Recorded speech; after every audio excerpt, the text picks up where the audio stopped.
بسم اللہ الرحمن الرحیم۔ السلام علیکم ورحمۃ اللہ وبرکاتہ۔ لاکھوں کروڑوں درود و سلام ہمارے پیارے نبی حضرت محمد مصطفیٰ صلی اللہ علیہ وآلہ وسلم پر اور آپ کی آل پر۔ کسی گاؤں میں ایک بوڑھا شخص رہتا تھا۔ اس کے 3 بیٹے تھے۔ اس بوڑھے شخص نے ان تینوں بیٹوں کے نام عبداللہ رکھے ہوئے تھے۔ دن گزرتے گئے، یہاں تک کہ اس بوڑھے شخص کو ایک بیماری نے گھیر لیا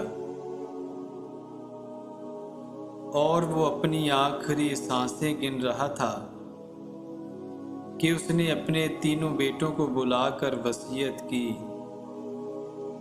کہ عبداللہ کو وراثت ملے گی، عبداللہ کو وراثت نہیں ملے گی اور عبداللہ کو وراثت ملے گی۔ اور اس کے ساتھ ہی اس کی روح نکل گئی۔ وہ خود تو فوت ہو گیا مگر اپنے تینوں بیٹوں کو حیرت میں ڈال گیا کہ کیسے فیصلہ کریں کہ کن 2 عبداللہ کو وراثت ملے اور کس ایک کو نہیں ملے گی۔ تینوں نے فیصلہ کیا کہ شہر جا کر قاضی سے اپنا یہ مسئلہ بیان کریں اور ان سے کوئی حل مانگیں۔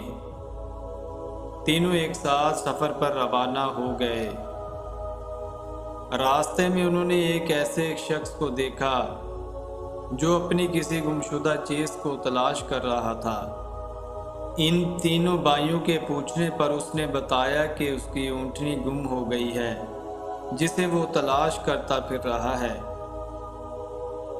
کسی ایک عبداللہ نے پوچھا، کیا تیری اونٹنی ایک آنکھ سے کانی تھی؟ اس آدمی نے کہا، ہاں ایسا ہی ہے۔ دوسرے عبداللہ نے پوچھا، کیا تیری اونٹنی ایک ٹانگ سے لنگڑی تھی؟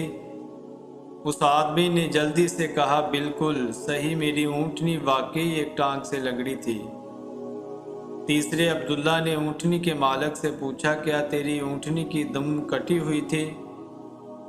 اس نے خوشی سے کہا، بالکل ٹھیک، میری اونٹنی کی دم کٹی ہوئی تھی، بس اب جلدی سے بتا دو کہ میری اونٹنی کہاں ہے۔ تینوں عبداللہ نے مل کر جواب دیا، باخدا ہمیں آپ کی اونٹنی کے بارے بالکل علم نہیں، ہم نے اسے ہرگز نہیں دیکھا۔ اونٹنی کا مالک ان کی یہ بات سن کر غصے سے پاگل ہو گیا اور فیصلہ کیا کہ ان تینوں کو قاضی کے پاس لے جائے گا۔ اسے پورا یقین تھا کہ اس کی اونٹنی کو یہ تینوں ذبح کر کے کھا چکے ہیں اور اپنا جرم چھپانے کے لیے جھوٹ بول رہے ہیں۔ اونٹنی والے نے ان تینوں کو جب اپنا ارادہ بتایا تو انہوں نے کہا، ہمیں کوئی اعتراض نہیں کیونکہ ہم خود بھی قاضی کے پاس جا رہے ہیں۔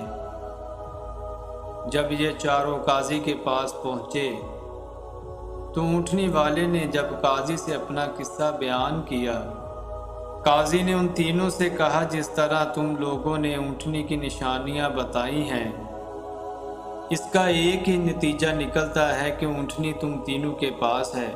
بہتر ہے کہ تم تینوں اپنے جرم کا اعتراف کر لو۔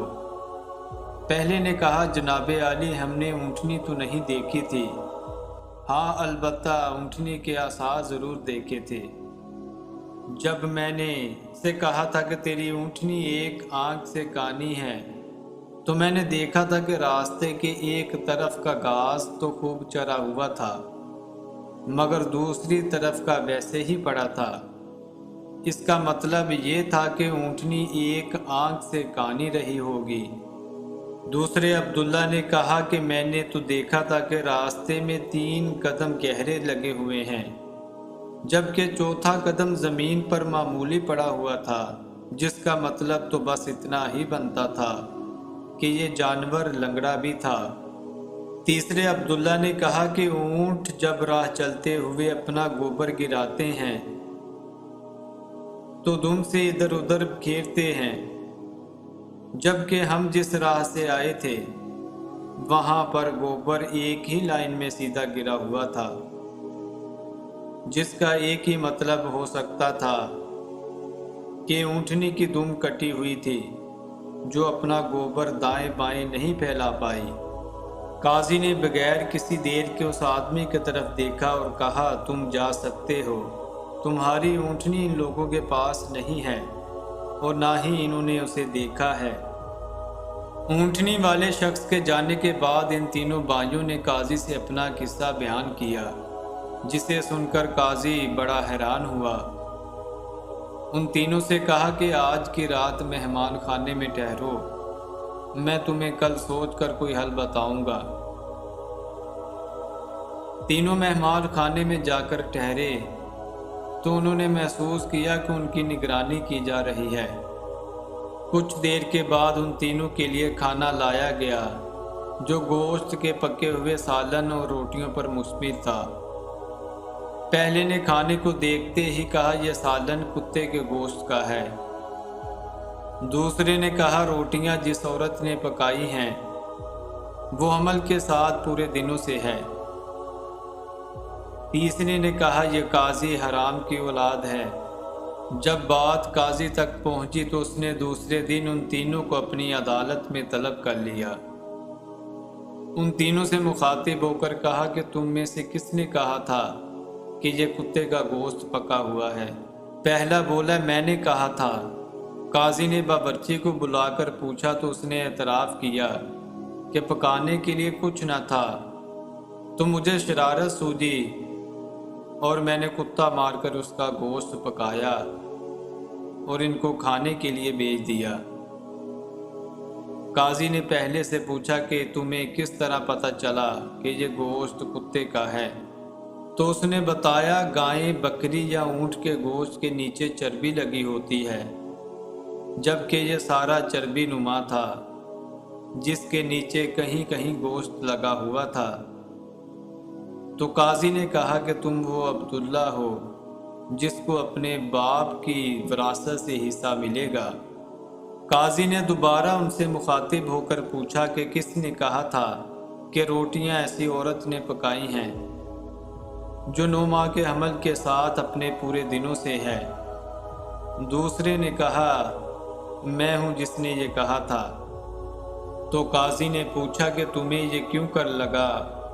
तो उसने कहा कि मैंने देखा कि रोटियां एक तरफ से भुनी हुई और खूब पकी हुई हैं, तो दूसरी तरफ से कच्ची और मोटी रह गई हैं। मैंने इससे यही अंदाज़ा किया कि रोटियां बनाने वाली ऐसी खातून है जिससे तकलीफ़ के मारे ज़्यादा झुका नहीं जा रहा और वो सामने की चीज़ भी नहीं देख पा रही, जिसका मतलब यही बनता था कि औरत हामला है और रोटियां बनाने में तकलीफ़ महसूस करती रही है।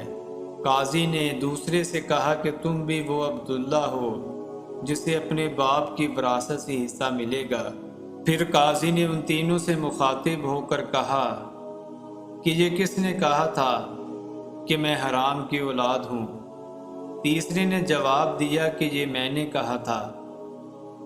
काजी उठकर अपने अंदर गया और अपनी माँ से पूछा कि क्या ये सच है कि वो हरामी है? तो उसकी माँ ने कहा, यह सच है कि तुम हराम के हो।